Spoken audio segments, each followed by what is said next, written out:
आएगा हर ऑपरेटर का, अगर आप इनटू ऑपरेटर लगाएंगे या मल्टीप्लिकेशन ऑपरेटर लगाएंगे तो रिजल्ट आएगा 6, 2 into 3 6, 4 divided by 2 is equal to 2, 4 plus 2 is equal to 6, 4 minus 2 is equal to 2, और आपको जो मॉड्यूलस ऑपरेटर मैं आपको बोला था कि मैं आपको बताऊंगा, अभी तक बताया नहीं है, उसे अगर आप करेंगे तो क्या आएगा, 4 मॉड्यूलस 3 इज इक्वल टू 1 आएगा।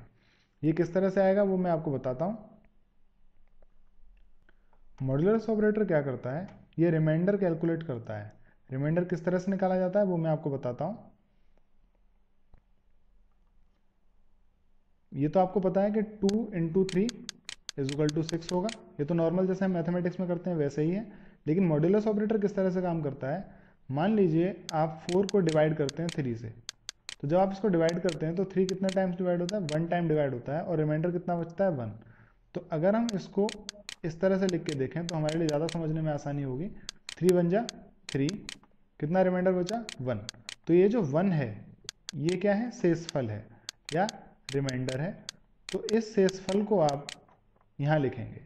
तो जो मॉड्यूलस ऑपरेटर है वो क्या काम करता है, मॉड्यूलस ऑपरेटर शेषफल कैलकुलेट करता है, जबकि अगर आप 4 डिवाइडेड बाय 3 करते हैं तो उस केस में ये जो 1 आएगा ये यहाँ पर आएगा। तो डिवीजन ऑपरेटर अगर हम लिखते हैं 4 डिवाइडेड बाय 3 तो आंसर 1 होगा, अगर हम लिखते हैं 4 मॉड्यूलस 3 तो भी आंसर 1 होगा, लेकिन ये भागफल होगा और नीचे वाला शेषफल होगा। तो आप क्या करेंगे, अगर हम देखते हैं 15 को डिवाइड करते हैं 2 से, तो देखते हैं क्या रिमाइंडर आएगा। तो अगर हमें 15 डिवाइडेड बाय 2 निकालना हो तो क्या आएगा, और अगर हमें 15 मॉड्यूलस 2 निकालना हो तो क्या आएगा, देखते हैं। 2 7 जा 14, 2 7 14 होते हैं, एक रिमाइंडर बचा।